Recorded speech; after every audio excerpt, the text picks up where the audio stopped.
Ini tantangan buat MUI. Kalau selama ini selalu dikatakan dosa besar itu berzina, ya, judi, ya, tapi menurut saya hari ini harus ada yang ditingkatkan. Dosa yang paling besar itu adalah merusak alam. Kalau selama ini selalu dikatakan dosa besar itu berzina, ya, judi, ya, tapi menurut saya hari ini harus ada yang ditingkatkan. Dosa yang paling besar itu adalah merusak alam.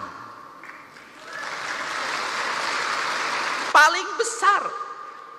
Yang berzina hukumnya dirinya dan istrinya dan keluarganya. Tapi membabat hutan di Ciwidey,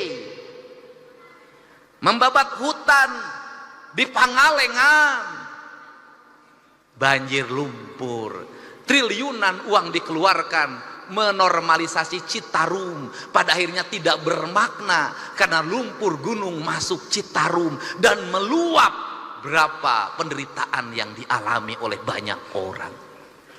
Dan sebaik-baiknya manusia adalah yang bermanfaat bagi orang lain, dan seburuk-buruknya manusia adalah yang melakukan kerusakan di muka bumi.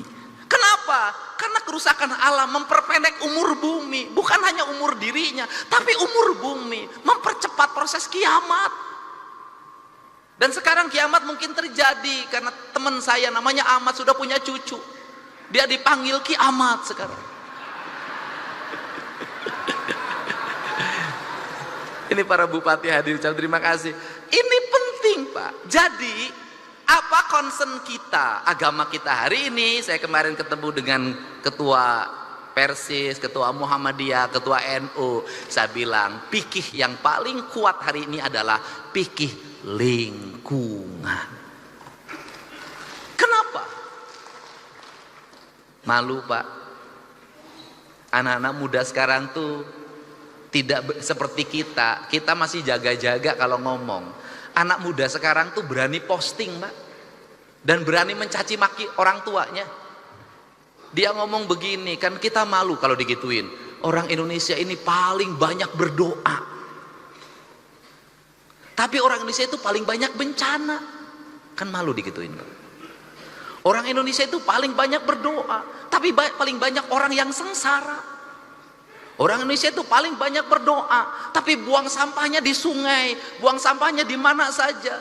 Membabat pohon itu bukan hanya 1 meter, tapi ribuan kubik, jutaan kubik, menimbulkan kesengsaraan, dan itu dibiarkan. Padahal tiap hari kita berdoa pada Allah, kita ingin dijauhkan dari bencana.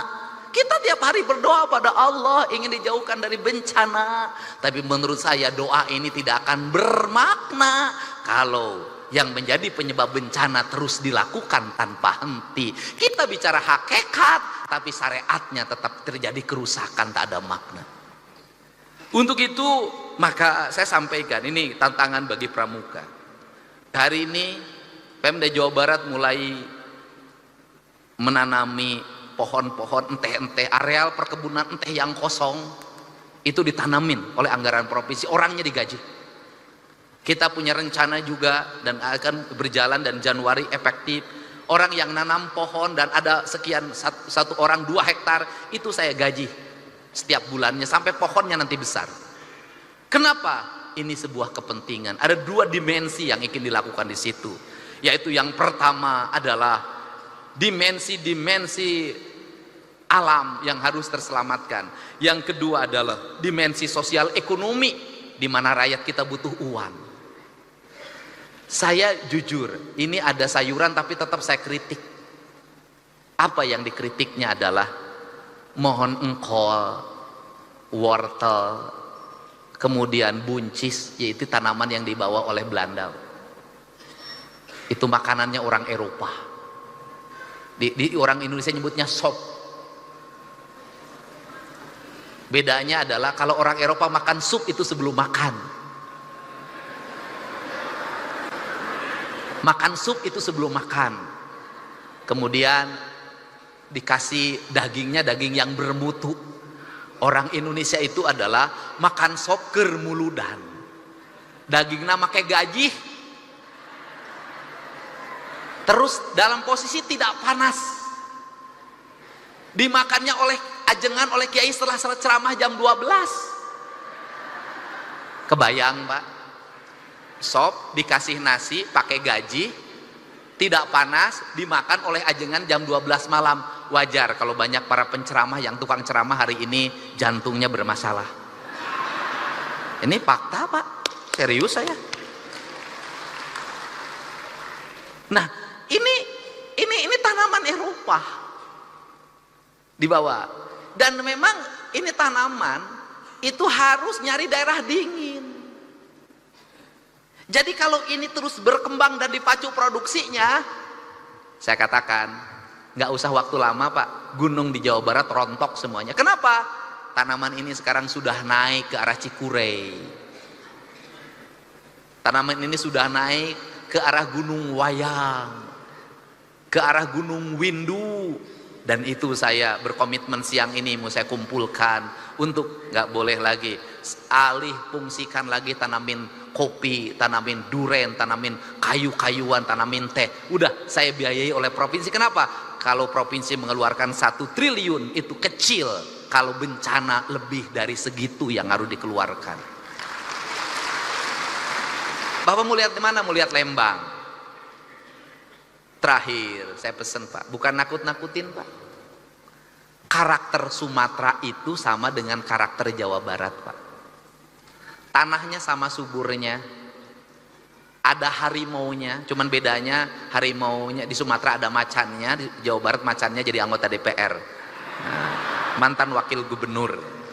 Dan saya pendukung beliau ketika menjadi gubernur dulu. Nah, dan saya buktikan di tempat saya menang Pak. Nah, itu harimau Sumatera sama harimau Jawa di Kalimantan tuh nggak ada harimau. Jadi tanah gembur. Jadi Belanda itu menetapkan Sumatera berdasarkan peneliti BRIN dari UGM.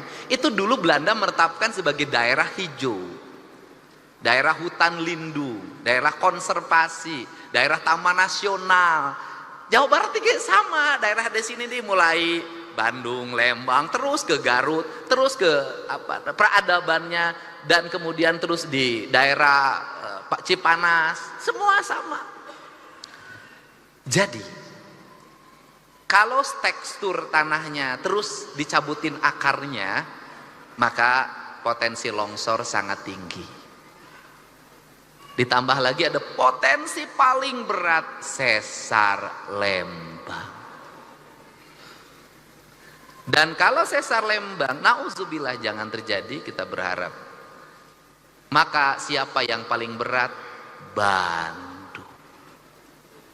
Karena Bandung itu cekungan. Begitu gunungnya jatuh roboh, air meluap, maka ini akan berubah menjadi danau dengan tingkat air yang sangat tinggi. Untuk itu ada 2 hal yang mesti kita lakukan.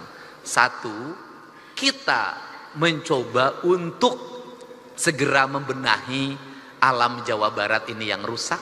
Yang kedua, setelah membenahi alam ini, setelah sungainya dinormalisasi, setelah pohon-pohonnya ditanam, setelah gunung-gunungnya dihijaukan, setelah kita melakukan ikhtiar-ikhtiar kemanusiaan, maka kita berpasrah pada Allah. Jangan berpasrah terus tanpa ikhtiar.